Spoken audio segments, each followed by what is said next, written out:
Hey guys, Ryan here, and today back with another episode of Running with the Pack, and we've got a bit of silly season news to talk about, as well as I'm going to kind of do a quick rundown through who I think the playoff favorite is, like who I think the championship favorite is, the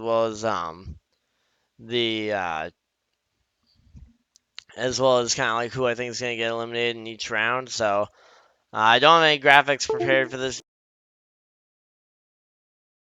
and let's get right into it by talking about the bit of silly season news that came out a day or two ago now.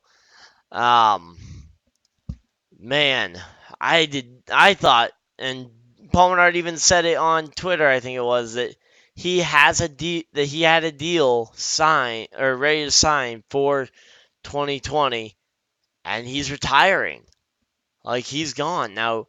Question is, did with Matt DiBenedetto becoming available, did that maybe change that contract situation? Considering I guess he hadn't signed the deal yet. I also want to apologize because I just remembered I forgot to apologize earlier that I went back and just saw my settings were messed up for the for the second and third episodes of my career mode. So if those sound like crap, that's why. I apologize and I have fixed it. Of course, you guys can tell because this video is not too bad.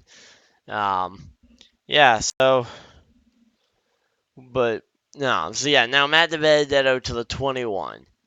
I think it's going to be about the same as it is now because that 21, or not the same as it is now. I think it's going to be about the same as his current deal at Joe Gibbs Racing because at Joe Gibbs or at Levine with Joe Gibbs Racing support, they aren't necessarily getting the most help from Joe Gibbs, but they are affiliated. Same with Wood Brothers and Team Penske. They're affiliated, but I don't think they're getting nearly the support they were when they had Blaney, who had come up through the Penske system, and how much more. And I think it's going to be the same story with him for next year, for like 2021, because they've got Cindric that's looking to come up. I'm sure, especially if they get some more road courses in Cup. I'm sure he'll be more than happy to come up to Cup, and his dad is president of Team Penske, so and with 3 road course wins in his career in NASCAR, I mean, I wouldn't give him the spot if it was me making the decision, but will he get the spot? I think, especially if Matt DiBenedetto doesn't win in this full time ride in 2020, I think they might. I think they could give the nod to him. Fourth Penske car for DiBenedetto. I don't see them opening up a fourth car for DiBenedetto unless he really overperforms in that car. And the thing is, with DiBenedetto kind of bouncing from team to team, no team has really put a bunch of money into him. I mean, like if you look at Toyota, hadn't put a lot of money into him up to this point, even though he used to race for Joe Gibbs Xfinity, and he didn't get the most support there. He hasn't raced for Penske in any lower series. So Penske's put no development into him so far. Wood Brothers has put no development into him so far. Are they willing? Are they gonna really? Is Penske gonna give Wood Brothers the same level of support that they gave Blaney back in the day, or that they would give if it was Austin Cindric? Um, I guess that's still to be determined. We also don't know necessarily. There's still a lot of open and ended things, but I also mentioned the silly season heating up in another video, so if you head over there, basically the only real change is that DiBenedetto is going to the 21, not to Joe Gibbs Xfinity. So I'm at a loss. I don't know what they're going to do with Joe Gibbs Xfinity next year. I mean, I don't think Chandler Smith or Rafael Lessard are ready for part-time Xfinity. I certainly don't think Harrison Burton. I don't think Harrison Burton is ready for full-time Xfinity in the 20. Yeah. So, but I do want to go through the 16 or the 16 drivers that made the playoffs or the chase or whatnot. And to be honest, I'm gonna get it out of the way pretty early on here. I'm just pulling up a list on my phone so I don't forget any driver because I don't want to say like, oh, this driver made the chase when they didn't, even though a certain 48 car has missed the playoffs for his first time ever. Yeah, so let's look. So I think, to be honest, I think Boyer, Byron. I think the four eliminated in this round are going to be Boyer, um, Byron, Larson, and Amarola. I think that very well could happen. I think I think those are the four that very easily could get eliminated this round. Larson hasn't had the season he wanted. Byron, he's been on a roll, but will he be able to keep it up when the pressure's on with the playoffs? Who knows, especially considering this is his first postseason. Clint Boyer, he really hasn't shown much for performing. I mean, he scraped into the playoffs, and the reason I think Newman can get to the round of 12, he, I mean, just like 2014, he has made it.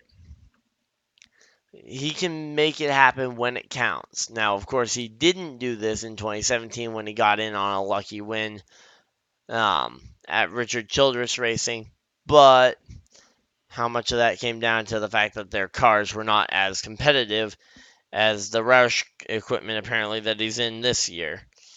I think overall the championship favorites are easily going to be Kyle Busch, Denny Hamlin, and MTJ. I mean, there are probably going to be three Joe Gibbs Racing cars battling for that Homestead spot.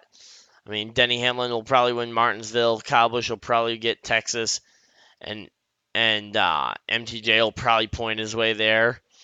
Considering those three have the most playoff points of anybody. But yeah. Let's see. So yeah, so as of right now, though, the four that would be eliminated if the cut line went right now, it would be Byron, Amarola, Clint Boyer, and Ryan Newman. Of course, those are the drivers that have either only gotten one playoff point or no playoff points. And it's all very tight down there. While guys like Kyle Busch has basically got immunity through the first two rounds because he's got a 44 point lead over the cut line. Denny Hamlin and Martin Truex Jr. not quite as safe. Kevin Harvick right up there with them. Logano as well. But I think the interesting point is going to be after Keselowski, because then you've got Elliott, Kurt Busch, Alex Bowman, Eric Jones, Kyle Larson on down.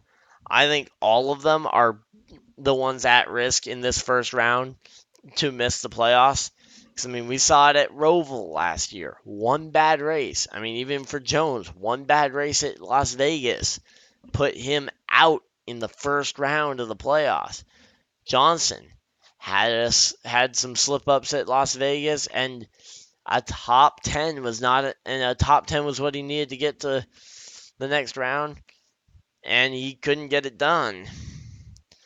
So yeah, I think basically if you have from Elliott, who has a 17-point buffer over the cut line, I think they all need to be worried. But the top five, Logano, Harvick, MTJ, Denny Hamlin, Kyle Busch, I think four of those five are six. I think between the Joey, Brad, Kevin Harvick, and the three Toyotas mentioned earlier, I think all four of the championship four are going to come from that group, unless we have a Chase Elliott win at Martinsville when he's in the playoffs, or someone else kind of lucking that, like if Bowman gets to Phoenix while still having a shot at the playoffs, though Harvick's probably going to win that. So yeah.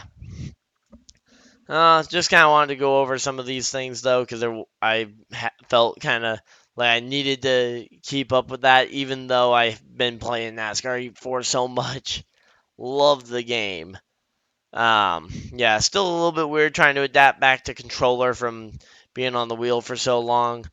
I've got some leagues getting ready to start back up as well, so later this month, you guys are going to see a bunch of league streams on Heat 4, and I'm looking forward to it. Hopefully, you guys are too. If you guys are looking forward to the content upcoming on my channel, subscribe so that you guys get subscribe and ring the bell so that you guys get notified every time I upload. Yeah, as long as YouTube does their job. And also hit the like button on the video so that other people who are looking for the content can find it. And also, if you guys have some friends, share it around. That's definitely that is the best thing for a YouTube video is if you share it around.